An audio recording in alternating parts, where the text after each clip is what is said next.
I'm going to touch bases on fast food commercials. Main claim, well, actually, I'm going to give you some examples. We all seen the Carl's Jr. commercial with Kim Kardashian, you know, how it's so seductive, and when I see it around my brother, you know, they're like, oh my God, I want to eat that salad. And it's just a salad, you know. For example, like other commercials from Burger King and McDonald's. As McDonald's is more of a family-oriented type of food, and Burger King wants consumers to have it their way.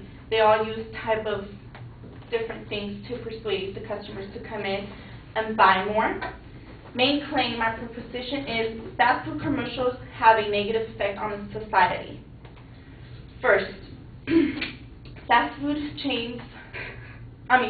commercials target the young American generation. From personal experience, we all see that, you know, Happy Meals have a little toy and little kids want Happy Meals, although it is cheaper to get, you know, instead of a cheeseburger, because that's what comes inside the Happy Meal. Yet, we have chicken stars, figured like a chicken, like a star.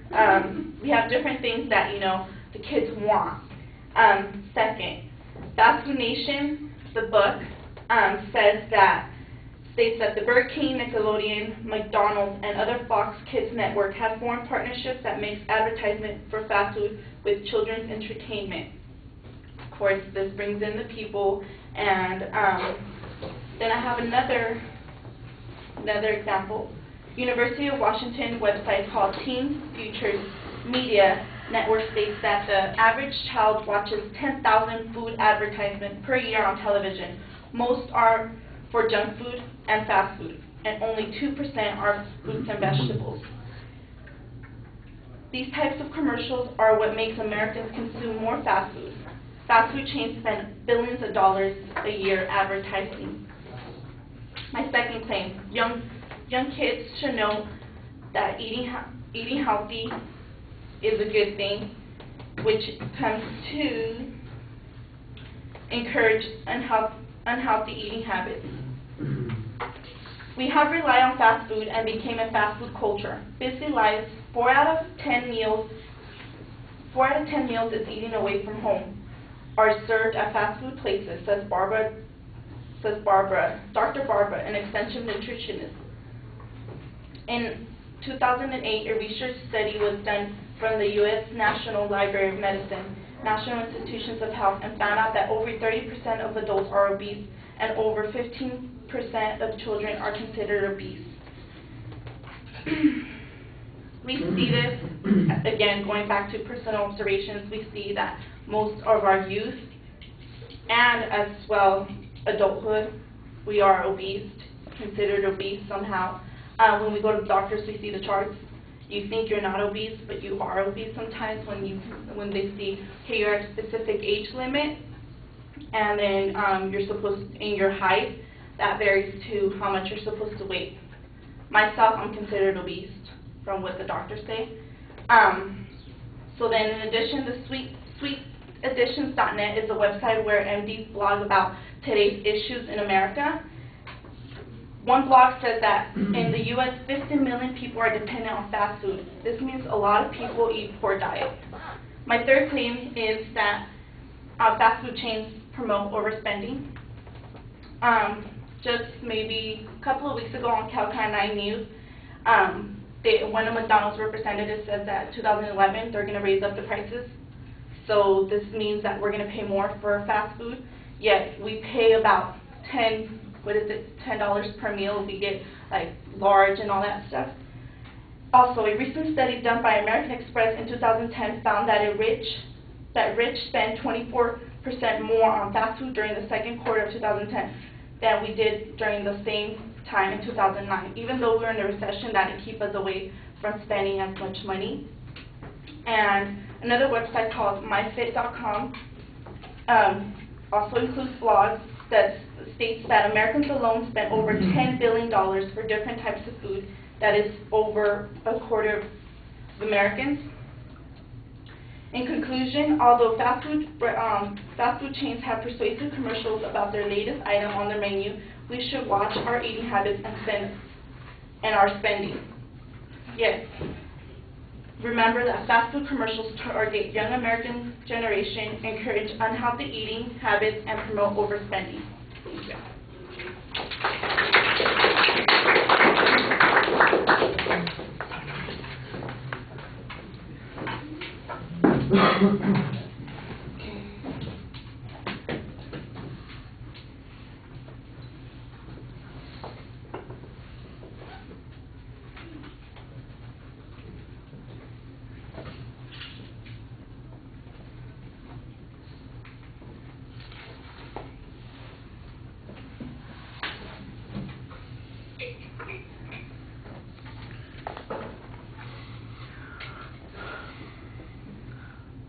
All right, it starts off a little rocky because you have a topic, then you've got an example, then you got the proposition, then let's go back to the topic. So I think you need to plan that opening a little bit more effectively, and then things will fall together more smoothly.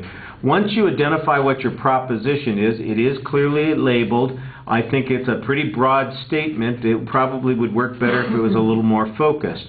There's not really a layout of what the secondary points are going to be. You are going to present them as you get to them, and they're not always cited as claims. In fact, it was a little confusing. On your first point, it sounded like there was a citation of claims, and then it sounded like you had 2, 3, 4 more points, and then you're citing your second point. So I think that you are basically overstructuring the supporting issues on the individual points instead of explaining how they connect to the claims that you're making. One of the problems that I see is that there's not much evidence linking the commercials to the consumption. You basically said we've become a fast food culture, so fast food is our natural diet, apparently. So how is that linked to commercials? It seems likely that there are cultural issues that explain our consumption of fast food. You mentioned, for instance, how expensive it is or how much money we spend on it.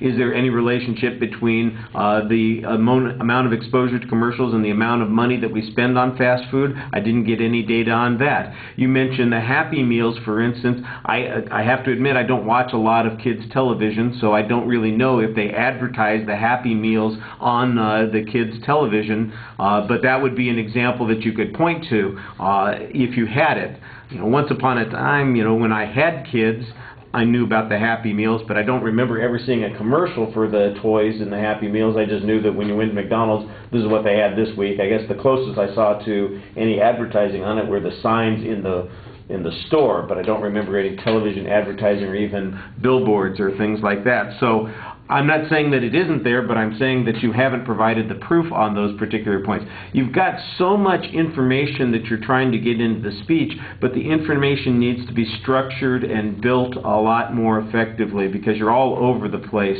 You're on issues of obesity, you're on issues of consumer spending, you're talking about the culture that we're in.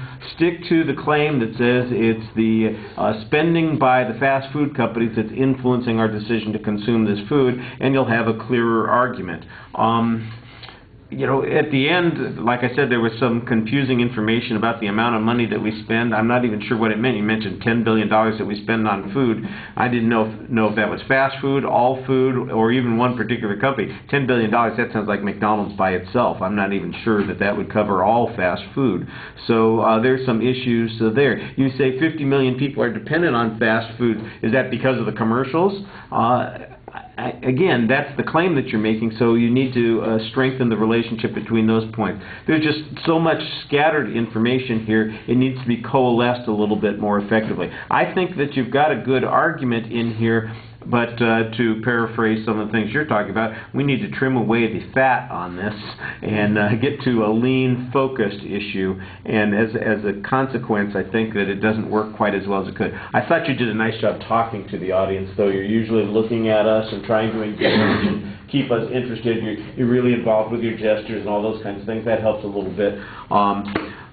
You know, well, we'll just leave it at that. Thank you.